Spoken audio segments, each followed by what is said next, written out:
মাধৱদেৱে লিখিছে যে প্ৰথমতে ধাৰণ কৰক যে মোৰ কোনো জাতিয়ে নাই, নহু জাতি চাৰি জাতি, চাৰি আশ্ৰমী নহু জাতি, নহু ধৰ্মশীল দানৱব্ৰত দীৰ্ঘগামী, কিন্তু পূৰ্ণানন্দ সমুদ্ৰৰ গোপী ভট্টা পদ কমলৰ দাসৰ দাস আৰু দাসৰ কৰিব। প্ৰথম কথা দাস্য ভাৱ, আমি ভকত, সব কৃষ্ণৰ ভকত, কোনো আমাৰ মাজত বেলেগ জাতি নাই, উচ্চ নিচ ধনী দুখীয়া কোনো জাতি ভেদ নাই, সব আমি একে। ধাৰণ কৰক এবাৰ, তাৰপিছত আনন্দ চাওক। গুৰুজনাই কৈছে সমস্ত ভূতত ব্যাপী আছো মই হৰি, সবাকো মানিবাতে বিষ্ণু বুদ্ধি কৰি, মানি চাওক, ধাৰণ কৰি চাওক। এইভাবে ইয়ালৈকে কৈছে সমস্ত ভূতত বিষ্ণু বুদ্ধি হৈ যাবে, কায় বাক্য মনে অভ্যাস কিবাই হি ভাবে। যেতিয়ালৈকে নহয় ভাবটো তেতিয়ালৈকে কায় মন বাক্য অভ্যাস কৰিবলৈ কৈছে।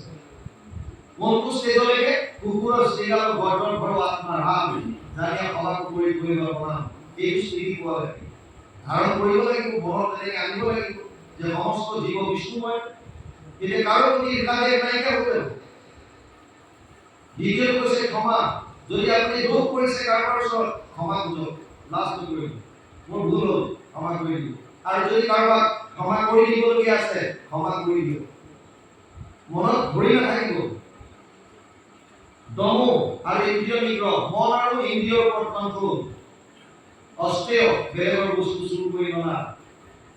আপোনাৰ ধৈৰ্য শক্তি কেনেকুৱা, কি ধ্যান কৰিছে, জ্ঞান কেনেকুৱা, বীৰ বিদ্যা সত্যম সততা আছে নাই, সত্যৰ পালন কৰিছে নাই, অক্ৰোধ ক্ৰোধৰ ওপৰত সংযম আছে নাই।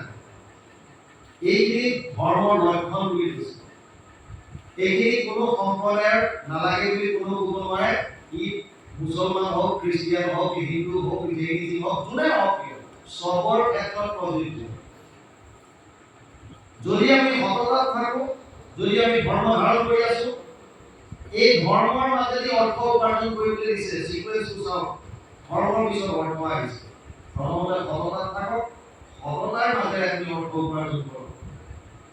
তাৰপাছত সেই অৰ্থৰ দ্বাৰা আপোনাৰ মনৰ যিমানবিলাক কামনা বাসনা জীৱনটো নিৰ্বাহ কৰিবৰ কাৰণে, সংসাৰ পালন কৰিবৰ কাৰণে যিখিনি আপোনাৰ প্ৰয়োজন আপুনি সেইখিনি লওক, কোনো মানা কৰা নাই।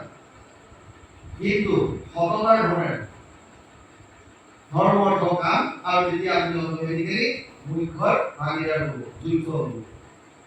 এইকাৰণে ইয়াত কৈছে এইটো কেৱল মানুহৰ শৰীৰতে সম্ভৱ। এইকাৰণে প্ৰহ্লাদে কৈছে মনুষ্য জনমে ধৰ্ম অৰ্থ কাম, মুখ্যকো পাৰে দিবাক, হেৰ জানি যত ভগতি কৰক, যাৰ ইচ্ছা ধৰিবাক। তাৰপিছত কৈছে মনুষ্য শৰীৰ চঞ্চল সদায় কেইদিনখনে কালে ধৰে, কোটি কোটি জন্ম উপজি মৰিয়া মনুষ্য নিধান কৰে। মানুহৰ জন্মটো যদিও দুৰ্লভ, ই অতি খন্তেকীয়া। ইয়াক জলৰ বুদবুদ বুলি কৈছে, মেঘৰ ছায়া বুলি কৈছে, পানীৰ ৰেখা বুলি কৈছে, কচুপাতৰ পানী বুলি কৈছে। খন্তেকীয়া, এই আছে এই নাই, কোন সময়ত তাৰ